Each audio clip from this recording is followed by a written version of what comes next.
देखिए hip joint lower limb का सबसे इम्पोर्टेंट वेट बियरिंग जॉइंट है और यह बॉल एंड सॉकेट टाइप का साइनोवियल जॉइंट होता है। इसका मतलब है कि फीमर का राउंडेड हेड यानी बॉल और पेल्विस के एसिटाब्यूलम यानी कि सॉकेट में फिट होता है, जिससे जॉइंट को मल्टी डायरेक्शनल मूवमेंट की एबिलिटी मिलती है। इस जॉइंट के आर्टिकुलेटिंग सरफेस में फीमर का हेड और हिप बोन का एसिटाब्यूलम शामिल होता है।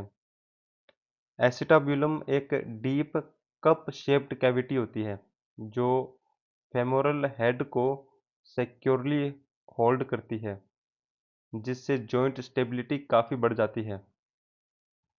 हिप जॉइंट में मल्टीपल मूवमेंट पॉसिबल होती है, जैसे फ्लेक्शन यानी कि फॉरवर्ड मूवमेंट, एक्सटेंशन यानी कि बैकवर्ड मूवमेंट, एबडक्शन यानी कि मिड लाइन से दूर लेके जाना और अडक्शन यानी कि मिड लाइन की तरफ लेके आना, और मेडियल रोटेशन और लेटरल रोटेशन।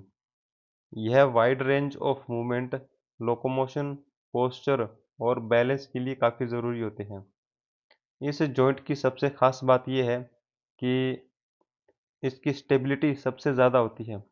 यह स्टेबिलिटी डीप एसिटाब्यूलम और मजबूत लिगामेंट जैसे कि इलियोफेमोरल लिगामेंट और सराउंडिंग मसल्स के कारण होती है।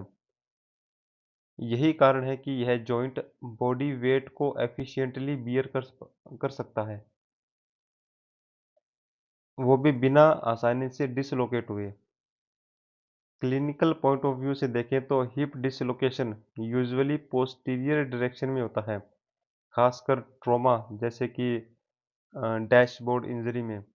इसके अलावा फ्रैक्चर नेक ऑफ फीमर एक कॉमन कंडीशन है, खासकर एल्डरली पेशेंट्स में, जो ब्लड सप्लाई को अफेक्ट कर सकता है और अवेस्कुलर नैर्कोसिस का रिस्क बढ़ा देता है।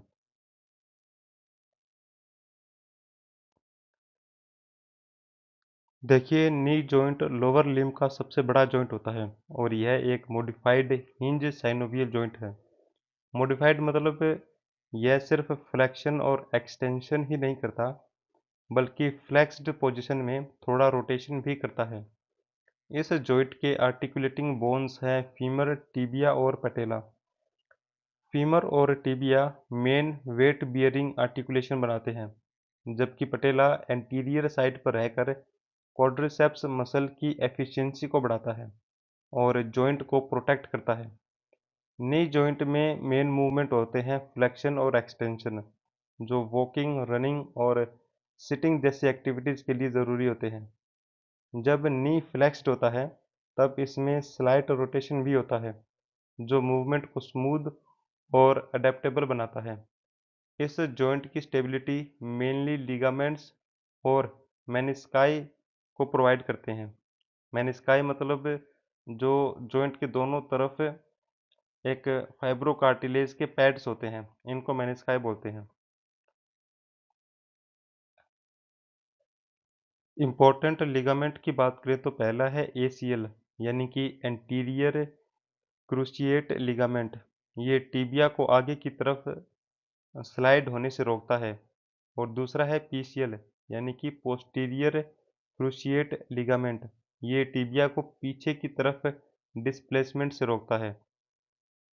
ये दोनों लिगामेंट्स क्रॉस शेप्ड में अरेंज्ड होते हैं और जॉइंट की इंटरनल स्टेबिलिटी के लिए काफ़ी इंपॉर्टेंट होते हैं। मेनिस्काई दो होते हैं, मीडियल और लेटरल, जो फाइब्रोकार्टिलेजिनस स्ट्रक्चर होते हैं।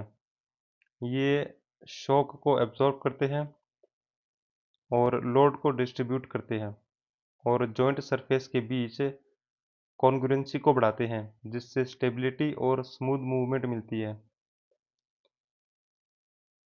क्लिनिकल पॉइंट्स की बात करें तो नी जॉइंट इंजरीज काफ़ी कॉमन है।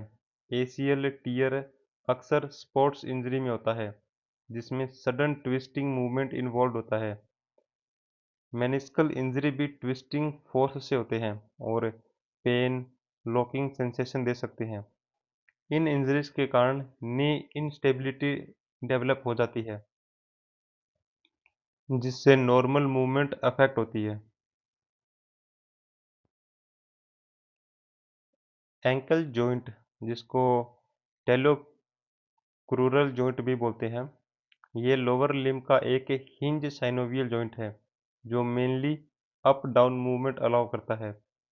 यह जॉइंट बॉडी वेट को फुट तक ट्रांसफर करने में क्रिटिकल रोल प्ले करता है, इसलिए इसकी स्ट्रक्चर काफ़ी मजबूत और स्टेबल होती है। इस जॉइंट की आर्टिकुलेटिंग बोन्स होती हैं टिबिया, फिबुला और टेलस। टिबिया और फिबुला मिलकर एक शॉकेट लाइक स्ट्रक्चर बनाते हैं जिसको मोर्टिस बोलते हैं, जिसमें टेलस फिट होता है। मेडियल और लेटरल मैलोली इस जॉइंट को दोनों तरफ से पकड़कर स्टेबिलिटी बढ़ाते हैं। एंकल जॉइंट में दो मेन मूवमेंट होते हैं, डोर्सीफ्लेक्शन जिसमें फुट ऊपर की तरफ उठता है और प्लैंटर फ्लेक्शन जिसमें फुट नीचे की तरफ पुश करता है। डोर्सीफ्लेक्शन वॉकिंग के दौरान फुट क्लियरेंस के लिए ज़रूरी होता है, जबकि प्लैंटर फ्लेक्शन प्रोपल्शन के लिए काफ़ी ज़रूरी है, खासकर रनिंग और जंपिंग में। इस जॉइंट की खासियत इसकी स्ट्रेंथ और वेट बियरिंग कैपेसिटी है। स्ट्रॉन्ग लिगामेंट्स जैसे कि मेडियल या डेल्टॉइड लिगामेंट और लेटरल लिगामेंट कॉम्प्लेक्स, ये और बोनी स्ट्रक्चर मिलकर इसे स्टेबल बनाते हैं, जिससे वो बॉडी वेट सेफली ट्रांसमिट हो सके। क्लिनिकल पॉइंट्स को देखें तो एंकल स्प्रेन काफ़ी कॉमन इंजरी है, खासकर लेटरल लिगामेंट इंजरी। जब फुट अचानक इनवर्ड ट्विस्ट होता है, लिगामेंट डैमेज से पेन, स्वेलिंग और इनस्टेबिलिटी हो सकती है। इसलिए एंकल जॉइंट का प्रॉपर अंडरस्टैंडिंग इंजरीज और रिहैबिलिटेशन को समझने के लिए काफ़ी इंपॉर्टेंट है।